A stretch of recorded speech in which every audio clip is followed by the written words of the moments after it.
Good afternoon and welcome to this event, Does WikiLeaks Matter? This event is co-sponsored by Robert Manne's Ideas in Society program and the Thesis 11 Centre Festival of Ideas, which is currently running at Trobe University. Trobe, as I'm sure you know, has a strong tradition of commitment to the discussion of these kinds of matters, to public life, to public conversation. I need to begin by thanking the Wheeler Centre folks for making all this possible. WikiLeaks. Just a couple of random themes, observations from me. Zygmunt Bauman, to whom I just referred, somewhere writes that one of the moral crises of the 19th century was that in the 19th century we believed that we could solve the problems of the world if only we had the information to tell us how to do this. In the 21st century, he suggests the crisis has somehow been reversed. We now have such an abundance of information that it's actually paralysing. What is it? 257,000, etc. WikiLeaks releases. There's perhaps a cult of transparency, or the enthusiasm for transparency, which goes together with this. There may be too much intelligence, just as Marx once said that there was too much civilization. There are various other issues that arise. The question of the image of the charismatic leader in the figure of Julian Assange. Not least, for example, when you happen to watch him, as I did, together with John Pilger on television, Antipodeans making trouble on the world stage, which might be a bit of a conceit. Now, Rob Manne and Guy Rundle, as I'm sure you both know, have been digging deep into these archives, into this information. And in Rob's case, trying to find his way through the labyrinth, the proverbial riddle wrapped in an enigma. Guy's been digging in the same place and has a book to come which will result from these excavations. We've decided today that they'll bookend this event. Rob will begin and Guy will close. I'm presuming that you know them by their works. Robert Manne, of course, is Professor of Politics at La Trobe University, consistent contributor to the press, to the daily press, perhaps especially to the monthly, and most recently author of that splendidly titled book, Making Trouble Indeed. Guy Rundle has taken the long march from arena to crikey. He's an acute, as you know, synoptic journalist who's written about extraordinary matters, whether in one register in the realm of comedy or through to Frankston, from Frankston to Detroit.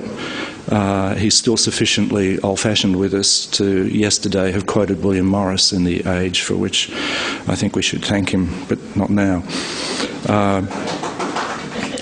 These bookends, appropriately at the Wheeler Centre at the State Library, will be intermediated by two of our visitors for the Thesis 11 Festival Ideas. So Rob will begin.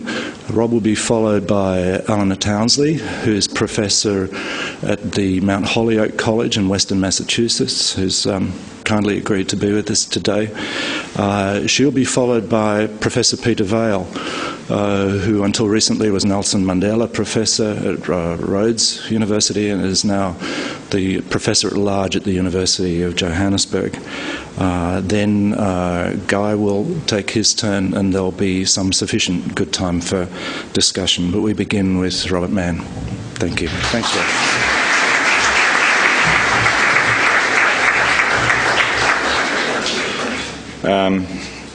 Well, if I can thank Peter for the introduction. We're very old friends at La Trobe, and it's great to do something with him and his Thesis 11.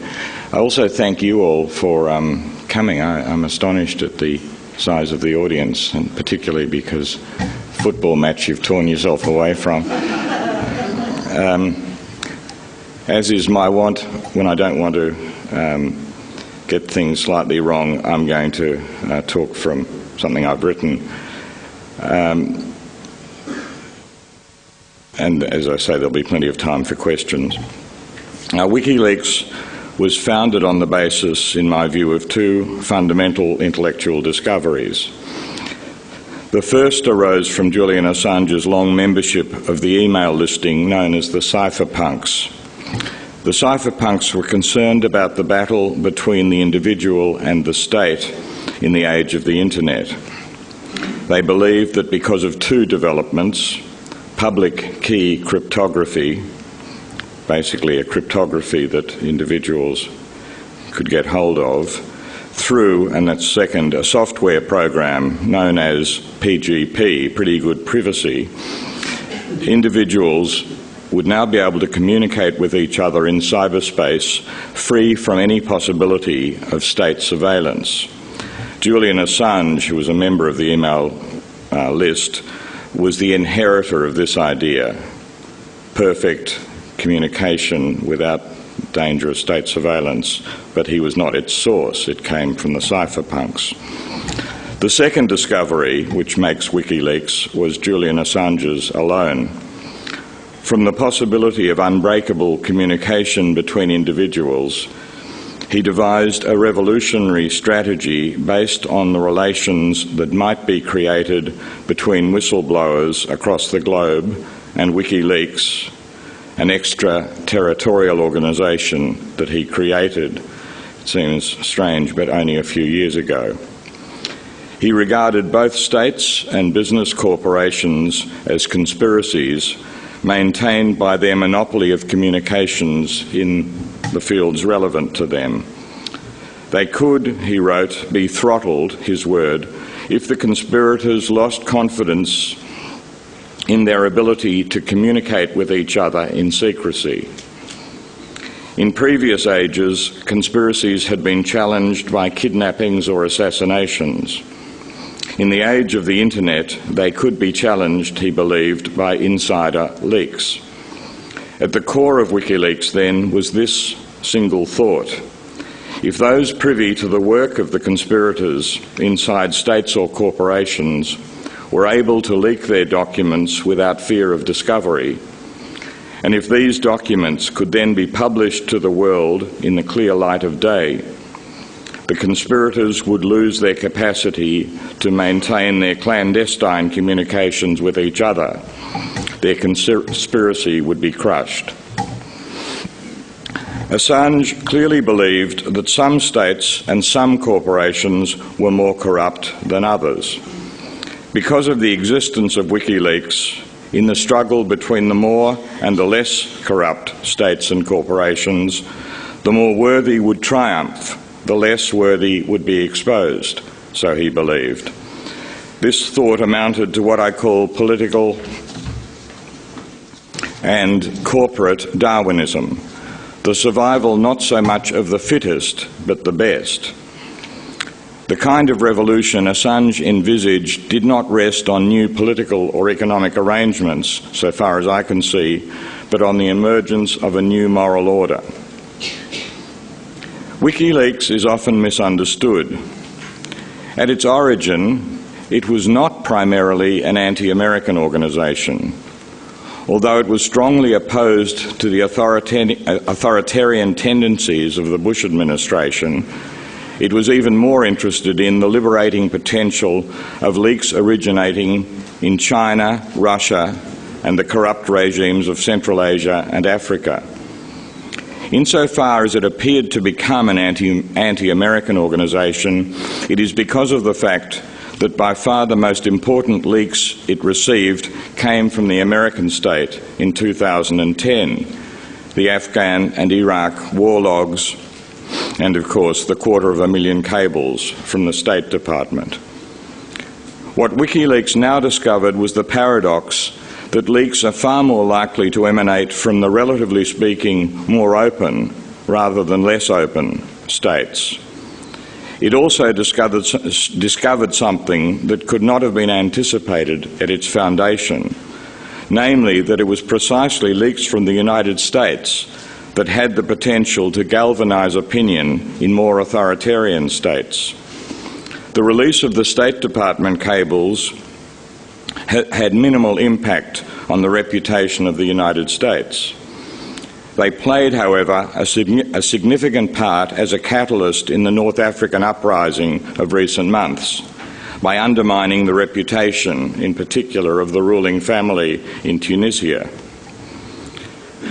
Nor, in my opinion, was WikiLeaks primarily a left-wing organisation.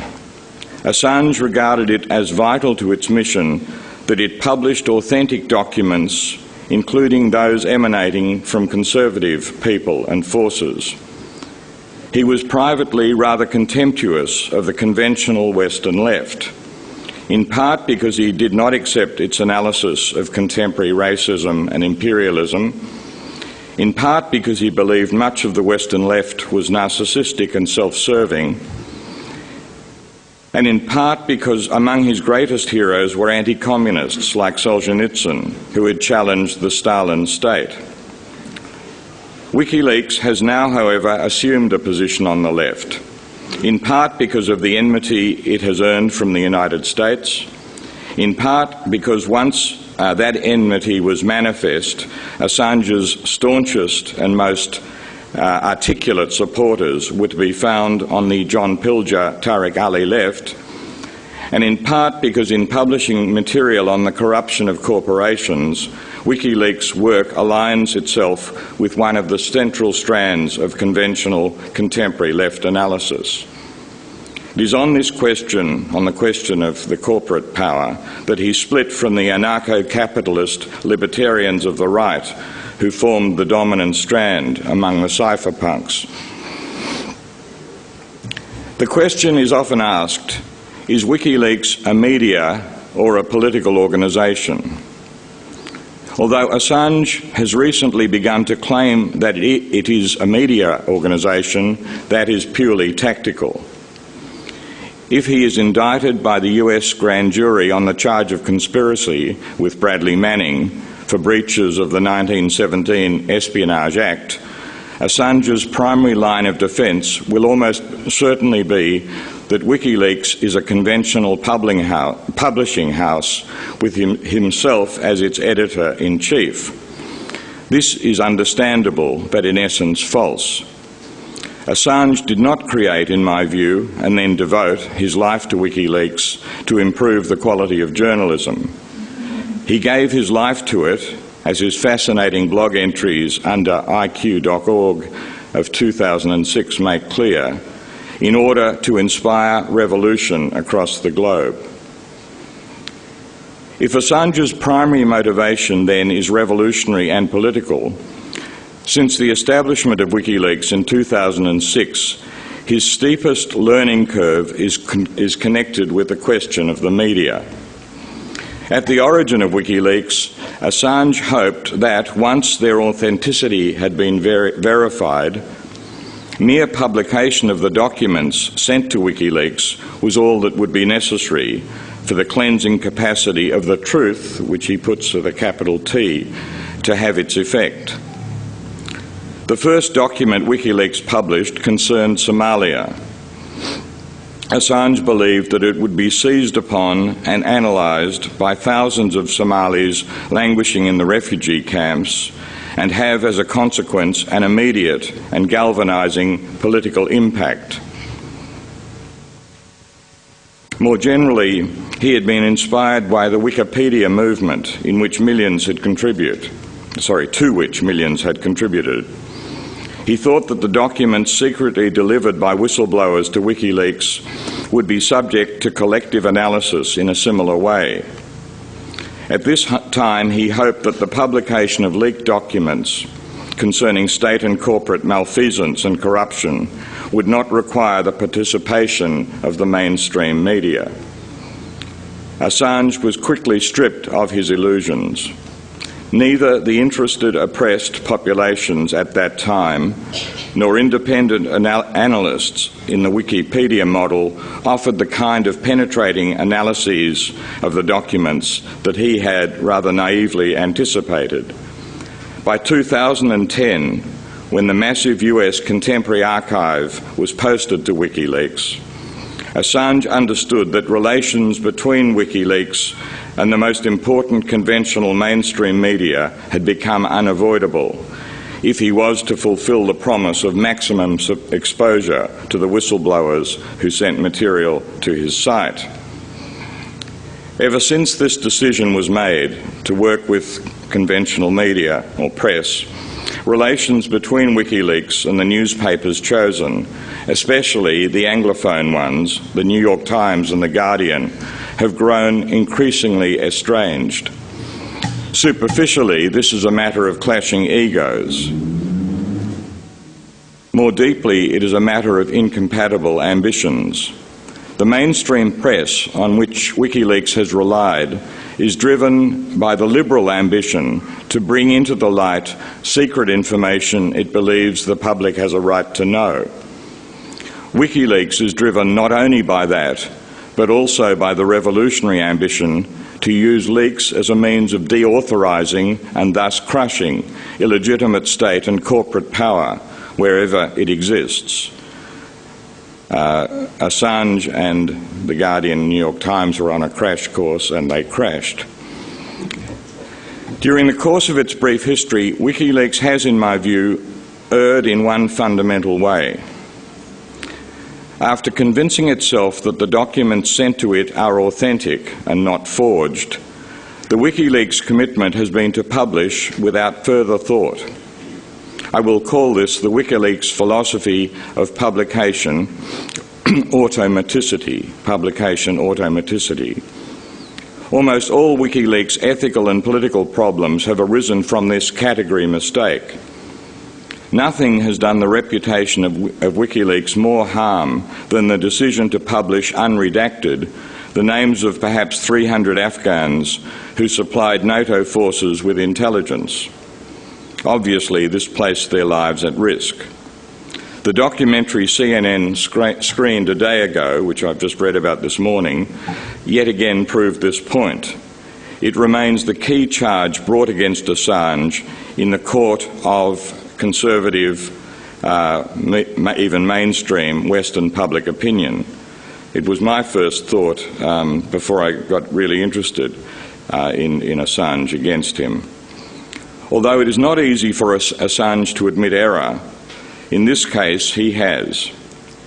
In a different and also admittedly a less self-evident way, it also seems to me that Assange made a serious mistake when he published the ClimateGate emails of the University of East Anglia climate scientists, which had been hacked into by right-wing denialists. This publication played a not insignificant part in the rise of climate change denialism throughout the English-speaking world, and even some part in the failure of the 2009 Copenhagen Conference, which future generations may come to see as the Munich moment of our contemporary era. With the publication of leaks, as with all aspects of political and ethical life, in my opinion, judgment is required. Automaticity is a mistake. In my view, this mistake is linked to another commonly attributed to WikiLeaks, partly accurately, partly not, which has done its reputation harm. This is the idea that human life can be or should be conducted without secrets of any kind. This is not, put this way, an argument Assange defends. He always acknowledges a certain rather limited right to privacy. He normally, in this case, speaks about one's medical records. Yet because his defence of privacy has been so narrow, this has exposed him to the charge of hypocrisy, for example, over his own coming trial in Sweden, where he has looked for privacy absolutely rightly and been appalled by the way in which records have been given to the press to harm him. Even the case which he truly does argue, that collectivities, families, neighbourhoods, communities, corporations, states should ideally manage their affairs without secrets of any kind, is not, in my view, even remotely sustainable. Assange was momentarily uncertain when he was asked by a journalist from The Economist on one occasion whether he would publish details of the D-Day landing if they had been received by WikiLeaks before it had occurred. He might more recently have been asked whether he would have published in advance details of the raid on Osama bin Laden's Pakistani residence. The idea with which WikiLeaks is popularly associated, total transparency, is in my view in the end incoherent and ultimately undefendable. All that Assange really needs to defend is the ideal of greatest possible transparency. This idea has very great contemporary resonance. Almost everyone is aware that we live now in an age of unrelenting political spin and breathtaking mendacity. In my view, the accent of WikiLeaks should fall not on total transparency, but on the unremitting exposure of the practices of corruption and injustice that rely on secrecy and that seclude themselves in darkness. The idea of automaticity of publication and the idea of total transparency, absolute transparency, are closely parallel utopian illusions. In human affairs, the intervention, something best called judgment, will always, in my view, remain indispensable. To conclude, does WikiLeaks matter? In my view, it does. It has already struck many keen blows against injustice and corruption. In his seminal essay, The Power of the Powerless, Václav Havel demonstrated how, under conditions of post-totalitarianism, individuals who straighten their backbones can undermine illegitimate authority. Julian Assange has already shown that this can be achieved also under conditions of democratic consumer capitalism. His example of intelligence and courage has acted as an inspiration to many, especially younger activists across the globe. I even think of my younger daughter who's involved in the climate change debate. Although it seems likely that the direct influence of WikiLeaks will decline for some considerable time, perhaps for good, as Assange's legal battles in Sweden and the United States overtake him, it also seems certain that other anonymous whistleblower sites fashioned on the model of WikiLeaks will emerge to take its place. More important than those created by his more timid former colleagues, like Domscheit Beg's OpenLeaks, or those sponsored by newspapers. Already, God help us, Rupert Murdoch's Wall Street Journal is threatening to create a site like this of its own. I personally am looking forward to the day when there exist whistleblower websites sponsored by human rights organisations or NGOs.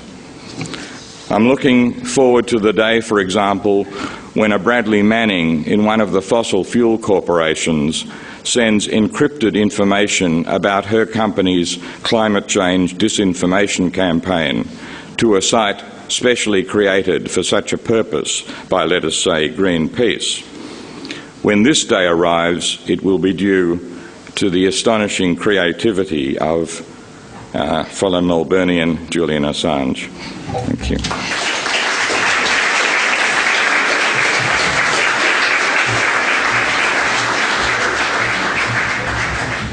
Thanks, Rob. Eleanor Townsley grew up in Queensland, took her first degree from the University of Queensland, took a PhD from the University of California. Her sphere of influence and most of her activity is felt in the United States, where she's a major representative of cultural sociology and a leading analyst of the media. Eleanor.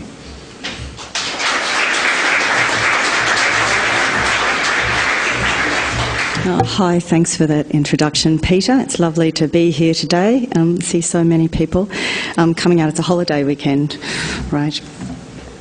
So we were told that there was going to be a forum, and the question was, does WikiLeaks matter, or what is the value of WikiLeaks? And there's been a lot of fine things written on that topic, most strikingly Robert's in the Monthly recently.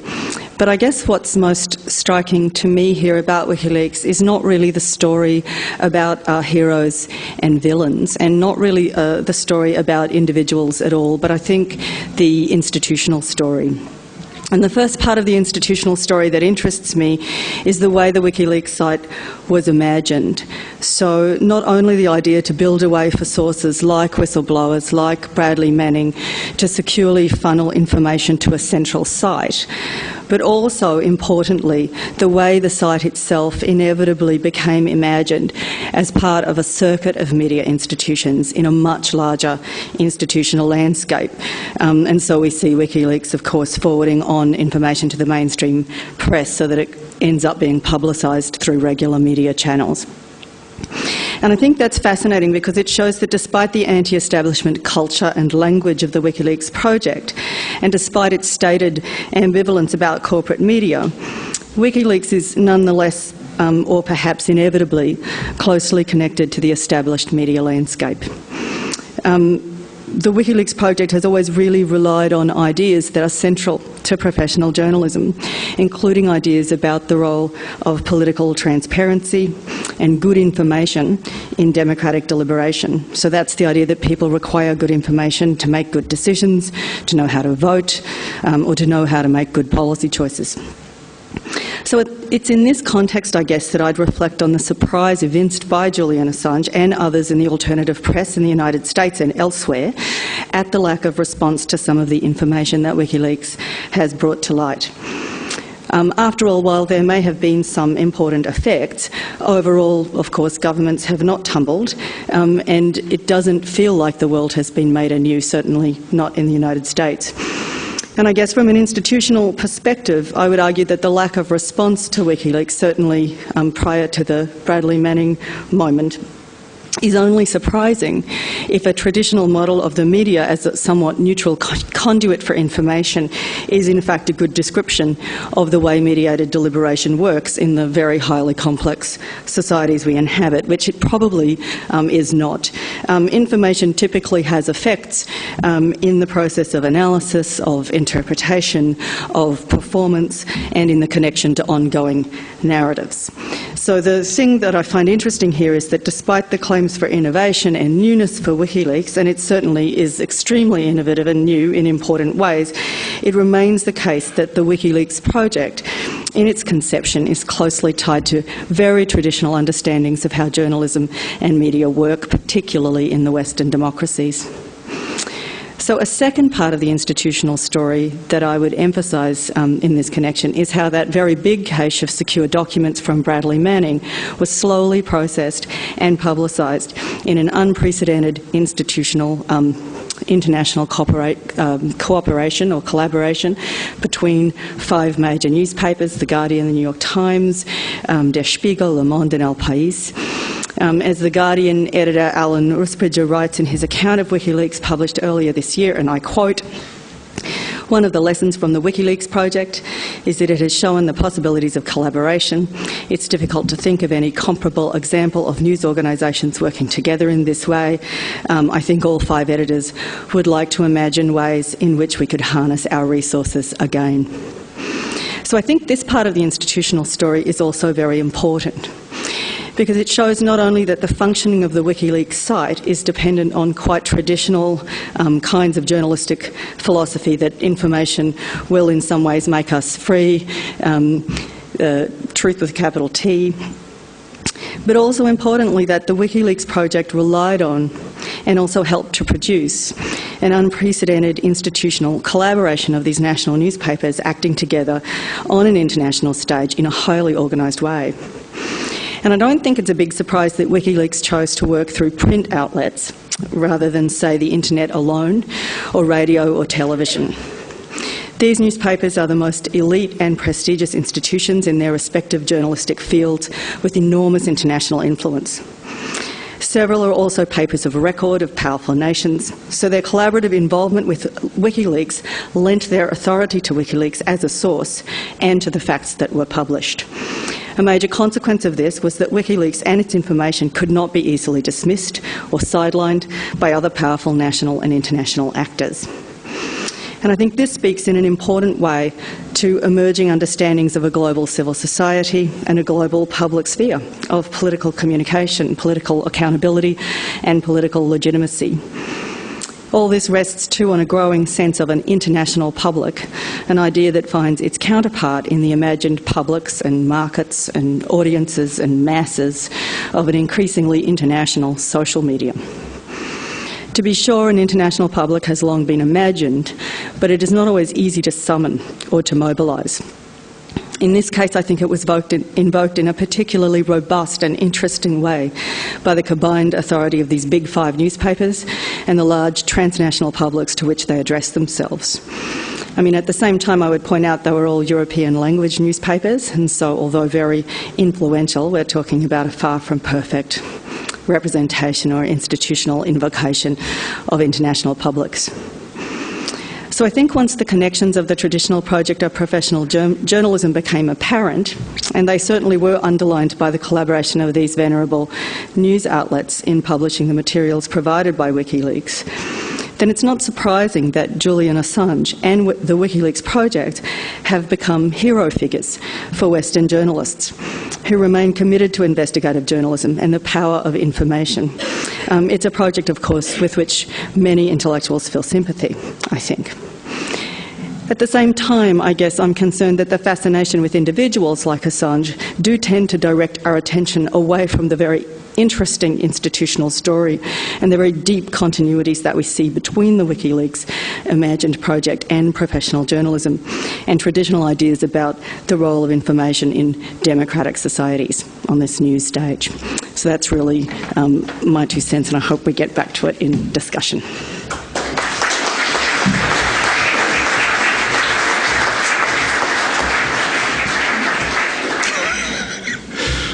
This is Peter Vale. He's lived a life around the world, but mainly in South Africa. I connect his life experience with at least 3 words. All of them start with S. Struggle, security, and the state. Peter.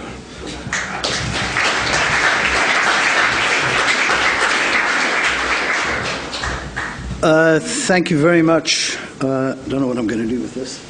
Down there.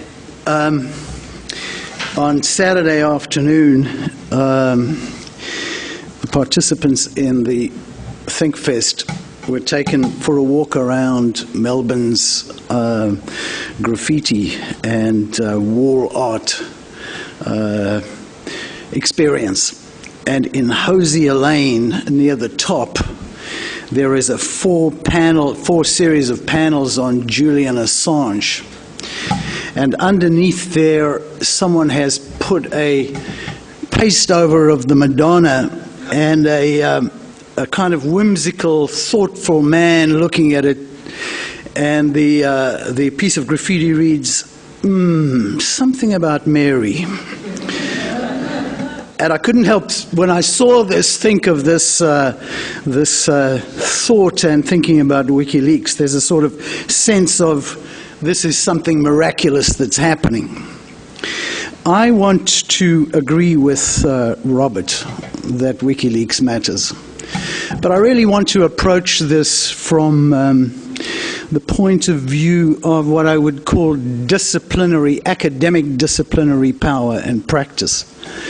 I learnt my politics and my academic life through the discipline of international relations. And it seems to me that if you understand the discipline, you understand fundamentally that this is America's world, that the world we have created is America's world. And so we believe that keeping America's secrets is in our own interests to keep. States encourage us, in a sense, to believe that America's secrets are our own secrets. And I think the one thing that WikiLeaks has done is really to undercut fundamentally that understanding, that America's secrets are perhaps not our secrets, that America's secrets are perhaps aimed at a particular kind of understanding and surveillance of the world. And this is an understanding and surveillance which I believe is supported fundamentally by the disciplinary and institutional power of how we understand the world through the discipline of international relations. So it seems to me there is a conflict here, a fundamental conflict between what WikiLeaks has done and what we've been encouraged to understand about the world. And if you really want to understand that world, America's world, and in a second I'm going to say it seems to me some of Australia's world too, is try to get into an American embassy in Cape Town or in Johannesburg or in Pretoria. Approach the building and see how difficult it is to get in. Each of these looks like the green zone in Iraq. And so what I think has happened here in WikiLeaks is that we've been shown that this is a world of hollow feet. I say Australia too because it seems to me that, and there are many Australians in this room, and I know there's only one other South African in this room, so let me be careful how I say this. It seems to me too that you're caught in the coattails of this kind of world that has been created in this way. And what WikiLeaks has done and what Assange has done is essentially to decouple you from that understanding. Maybe America's security isn't our security. Maybe America's security isn't Australia's security. I say Australia because it's really difficult to get into this country. And it's very difficult to get into this country even as a visitor, even as an academic visitor. And I think part of the reason for that is essentially in the aftermath of 9/11, that you have taken on all of those understandings of America's worldview at this particular time. What I think he's done is that WikiLeaks and Assange himself have pulled away some of the threads that we understand that to be. We in the South understand, I think, fundamentally that this is an American-constructed world. We understand fundamentally that perhaps our interests are not served by these secrets. And we in South Africa understand this acutely, because in aftermath of 9/11, when Bush went crazy and passed all of this legislation, we could see and indeed wrote about the fact that what he had created was a security system which, hey, surprise, surprise, looked like the final moments of apartheid. As the apartheid government was struggling to keep itself together, to look after its own security, it went after the newspapers and anyone who was a free thinker. So my point is this. In my view, anything that undercuts this particular perspective, this particular understanding, that this form of modernity is important, that this form of modernity is emancipatory, is a good project. I just want to say one other thing if I can, and that's, why is it that the left always looks for men on white horses and always looks for white men on white horses? And with respect to Robert and all the good citizens of Melbourne, let me say this. It seems to me that there are many people out there struggling in the third world, in Africa and in Asia, who are tackling these big problems, these big issues, these overthrowing of the nature of the American world in which we live, who are equally as heroic as Julian Assange. And here I think of Dr. Benedict Sen, the Indian dissident who's recently been convicted for 20 years in prison for purportedly furthering the aims of the Maoist insurrection. Thank you.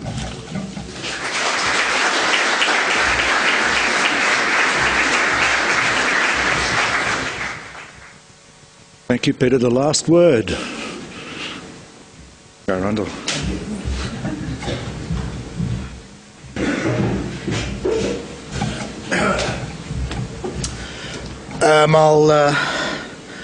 I have to remind myself, and I've spent so much time thinking about WikiLeaks and talking about WikiLeaks over the past 6 months, that I have to remind myself not to take things for granted in talking about it.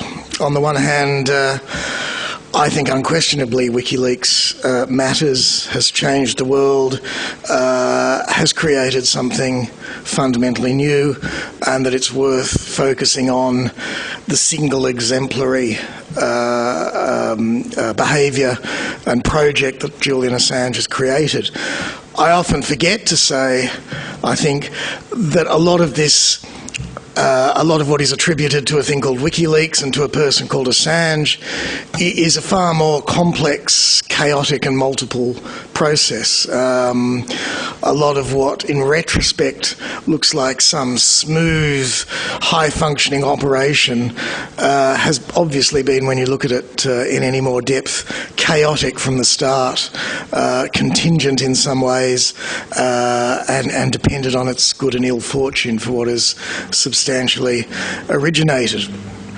So in speaking about WikiLeaks, I think it's important, and I'll try and bring this out a bit later, to remember that we're talking about a very complex process, and we're kind of using this as a shorthand. I think there's three ways in which WikiLeaks matters. The particular way in the particular scandals, the particular issues it's brought to the fore, the particular things it's pushed on. A political way, that is, that it's shown a new process of political determination within a milieu that had suffered a series of tactical defeats and was to a degree confused about how to go forward. And thirdly, as a more general process, a particular representative of a far more general process, which is the transformation of politics, the state, human society by the online revolution that has occurred over the last 2 decades. I don't think there's any doubt that a whole series of issues have been pushed to a state that wouldn't have otherwise occurred if it hadn't been for WikiLeaks. And one of the interesting processes that has occurred over the last few years, since WikiLeaks was founded in 2006, a beat of an eyelid ago, is that people forget what has actually been seeded by WikiLeaks. One of the processes which occurs is that the particular intervention of WikiLeaks is subsumed into a more general situation, an idea that must have always happened, that was always going to happen. One of the main examples of that, one of the principal examples, was the recent, about 2 years ago now, release of a whole lot of Icelandic banking documents, the so-called IceSave documents. IceSave was a specific fund that was started by the Icelandic banks in their most florid, manic stage, in which they thought that Iceland could be a world financial player. It offered huge rates of interest on current account for current account holders through British and French banks. When the Icelandic economy collapsed, those collapsed too. The British and French put pressure on Iceland to guarantee all those accounts, and Iceland was looking to go into the same situation that Greece and Ireland did, in that its politicians would just meekly sell the family silver, sell up the assets of the state in order to pay off for the actions of a few carpetbaggers. At that point, WikiLeaks released a huge amount of documents that had been leaked to it concerning the IceSave accounts and what had really gone on. And in a politically conscious, highly aware country like Iceland, that seemed to prove the final catalyst, something that pushes you over the threshold. And there was basically a peaceful revolution in Iceland, if you like. There were mass demonstrations.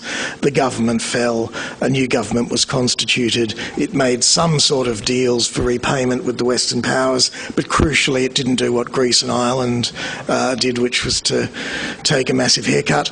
And it has proved all the better for Iceland. Ireland has headed further into economic depression.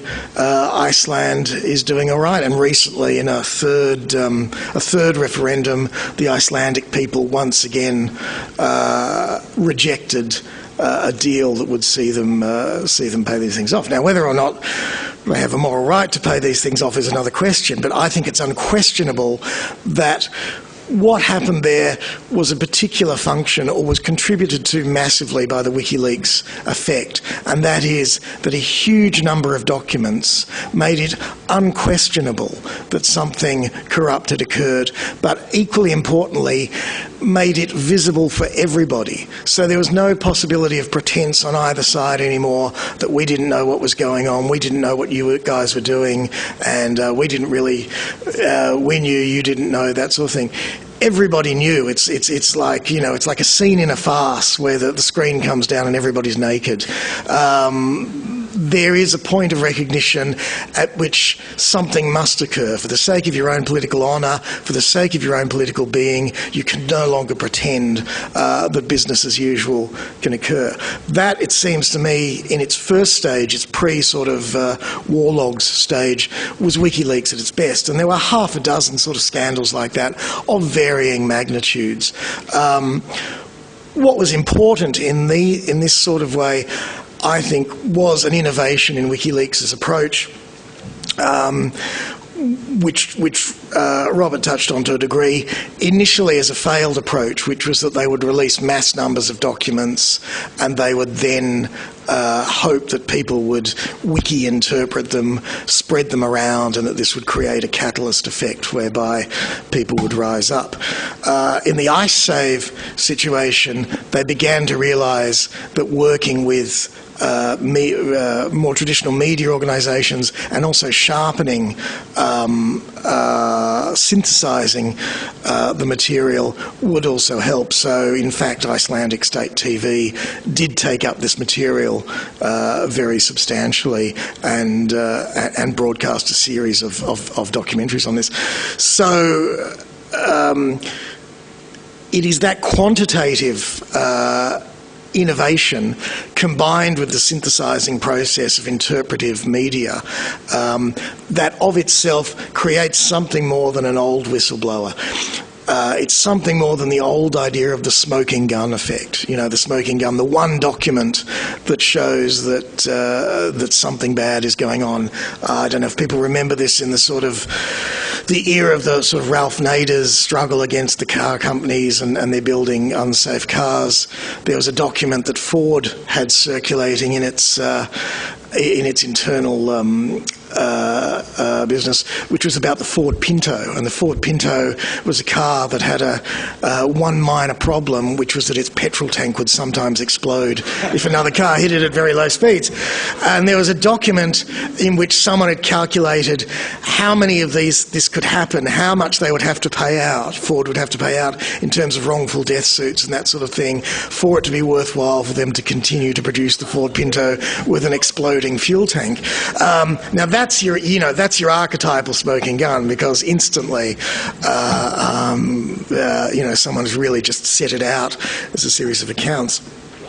The problem is multiple here. However, as you get more and more of these smoking guns, they start to lose their effect. That's the first thing.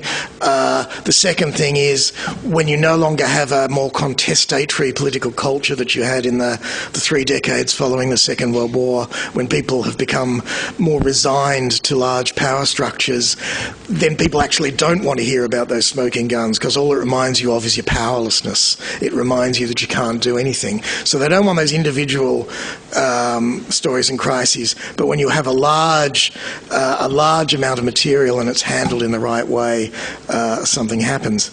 That seems to me why WikiLeaks matters in that respect, and that is not accidental, in the sense that it's related to Assange's particular theorisation of how these things work in a paper he wrote about conspiracy and governance, arguing that one way to look at governments was as types of conspiracies, and that once you looked at them as conspiracies, you could think of contesting them as a way of breaking up the conspiracy. And the leak then becomes the way of breaking up the conspiracy, because it has several effects.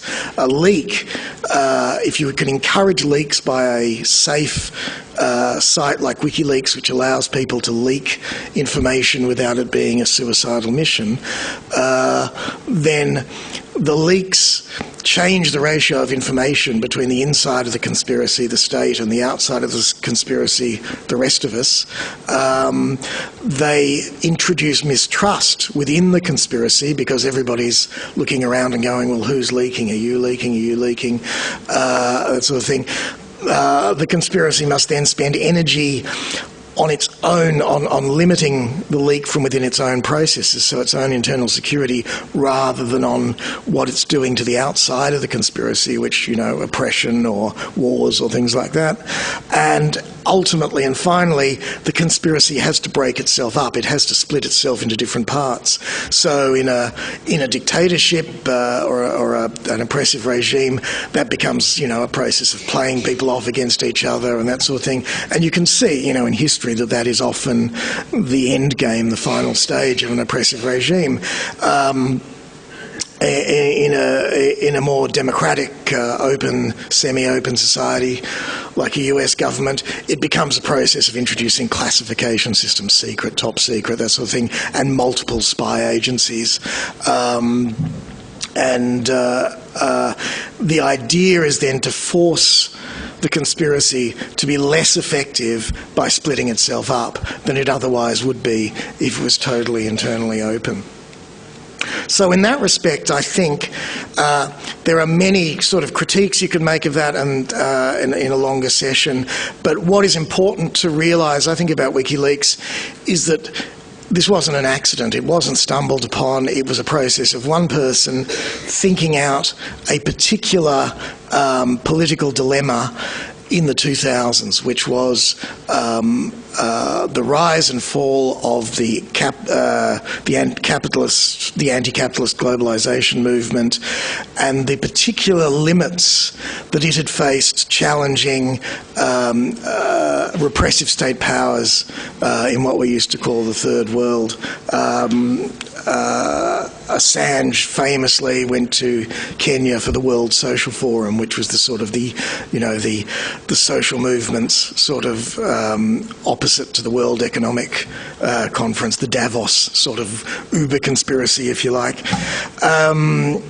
And his feeling there was as Robert referred to, that it was a lot of people making videos of each other, that it had collapsed into a form of ultra-openness, ultra-networking that really became narcissistic, and was also, in relationship to concerted conspiracies, absolutely ineffective and counterproductive. So what you then needed was a counter-conspiracy, and a counter-conspiracy that dealt not merely in the quality of information it was releasing, but the quantity. So all that was theorised. All that was thought through, and that was, if you like, Assange and a couple of other people, but I think it's fair to say it was one person sitting down and trying to nut out what was going on. Taking certain elements from the tradition he'd come up through, which was the cypherpunks and the sort of the weird twilight hinterland of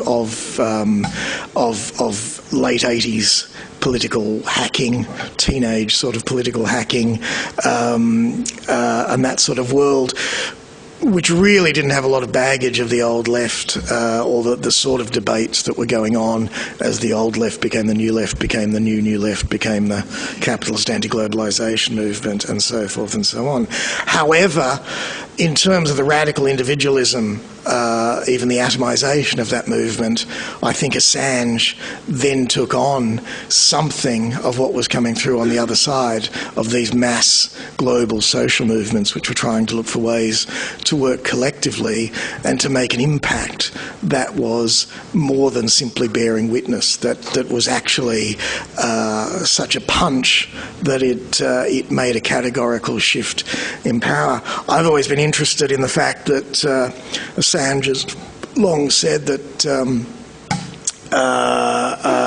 one of his inspirations is Solzhenitsyn, and especially Kant's award Darkness at Noon by Koestler, and he's then wanted to quote some reasonably obscure German sort of anarcho-communists from the early 20th century. I've been interested in the fact that Solzhenitsyn and Koestler are Miltonic works, if you like, in that the devil sometimes has all the best lines. They have a lot of power in them because they are not merely anti-Stalinist or that sort of thing. They're also interested in the way that those works have an ambivalent attitude to the political will of Leninism, its transformational quality and that sort of thing, its fascination with that. And I've always seen a loosely useful, very limited analysis, comparison that WikiLeaks in that respect has a Leninist bit of oomph to it in its determination to make categorical change in the world, to make an expression of political will on behalf of an idea it believes to be right, that it's that sort of summoning of political audacity in that respect that makes it different to a whole lot of the other sort of open leaks, cryptome sort of websites who celebrate the idea of openness and who celebrate the idea that openness of itself will occur. And in fact, as we now know from books like Daniel Domscheit-Berg's Inside WikiLeaks and that sort of thing, the crucial split, quite aside from any personality peccadillos of Assange himself, the crucial split within WikiLeaks as it had come together over the years from 2007 and 2009 was Assange's determination that they should focus everything on the three war logs. They had the Iraq, Afghan and Cablegate logs, to the expense of being a general sort of leaks clearinghouse with a whole lot of other information they had, that they should really make this a total focus, even though it would then inevitably have them labelled as simply sort of traditional anti-Americans focusing on America, you know, why didn't you leak Chinese documents and so forth and so on. I think Assange was willing to take that risk, which also involved, obviously, you know, a risk of going up against the most powerful country in the world with an enormous legal, political, military reach. And other people in the organisation clearly weren't. Some of them have been honest enough to say so. Some of them have said that, you know, there's many reasons why a lot of us left WikiLeaks, but as Rob Gongrick, one of the Dutch people, said, I left because I was scared shitless of what Assange was doing and I didn't want any part of it. Not that he thought it was wrong, he just thought that it was so crazy brave that there was no... that he just couldn't bring himself to do it. So in that respect, one can agree one shouldn't focus on heroes if one is thinking about the idea of unquestionably more sort of moral people through and through in every aspect of their life, and one shouldn't focus on unitary processes in a simple, naive sort of way. Nevertheless, if one doesn't see that some people do actually stand up and re-synthesise a whole process, create something out of nothing, and then act in an exemplary fashion that they hope will encourage courage in other people, then you don't really have an understanding of how to make large-scale political change. And that's one thing that Assange and WikiLeaks has resupplied in the current era, and one reason why people find him so inspirational, because he's not content to bear witness. He's not content to simply make his protest and let it be an expression of conscience. He really wants to structurally change things. Now, in that respect, I think that leads on to the final aspect of WikiLeaks, and I'll try and be quick here, which is how it relates to the more general process that we're undergoing at the moment. WikiLeaks, in this respect, I think, is one political expression, one way of doing something in an era in which the whole constellation of power, information, and the state is changing as epochally as it did in the 17th century when the modern state and political systems were born. The modern state, the territorially limited nation-state was born of the Westphalia Treaty in 1648. The Westphalia Treaty came at the end of the 30 Years' War, which had devastated Europe as a sort of knockdown, drag-out fight between Protestantism and Catholicism. And it became clear to people that this idea of interleaving powers, the power of the church and the power of the state, etc., was a recipe for chaos, and something else had to be created that made things possible, that made stable political action possible. The modern state, the idea that the modern state has territorial boundaries and has a right within itself to self-determination and to its own processes, came out of that. And that, with various sort of exceptions and that sort of thing, governs at least the idea of the modern state, if not the practicality. That in itself is also based on the rise of print, as opposed to the domination of manuscript writing and the power of the church as the holder of information. Once you have a mass printing, a culture based on mass printing, you have whole new classes of people arising in relation to information, and you also have the possibility of people forming around different groups of shared ideas. In other words, you have the origin of the modern political party, initially out of the religious sect, and the idea that like-minded groups of people come together with a sort of set of shared ideas about how things should proceed, but also that the state has a role in continuing its existence by controlling the circulation of print. You know, the literal idea of censorship as stopping people at the border and seeing what books they have in their suitcase, that sort of thing. Now, we're in an era now where in one short 2-decade period the material base of that has changed so utterly that the larger structures must change. Once you have a structure in which the transfer of written information is essentially weightless, instantaneous, and total, with all sorts of caveats and limitations to that in the current period, but with that sort of categorical change, then everything else changes in terms of the legitimacy of the state, about what it can control, about what it can legitimately present itself as being able to control or having the right to control, who can know what can be prevented from being known, all those sorts of questions.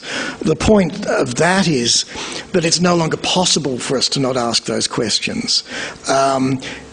If we all accept, as I think we all do, including Assange and WikiLeaks, that total, complete transparency is neither possible nor desirable, that doesn't mean at the same time that we can squeeze these new questions into old categories about who should know what and who should control what. I think one of the most important things that WikiLeaks has done, especially in a release like the Cablegate release, which shows an enormous amount of documentation that is simply mundane, boring, fanciful, that sort of thing, is to start to pose the question for many people, why shouldn't we see this stuff? Why is it so important that this stuff be secret? Why should it be on a 30-year time rule? Why? Who decides what is secret, and how do we decide what is secret? And I think that as things roll on, whether via WikiLeaks or other organisations, that will be the question that comes to the fore, and in historical terms, that will ultimately be why WikiLeaks matters. Thanks very much.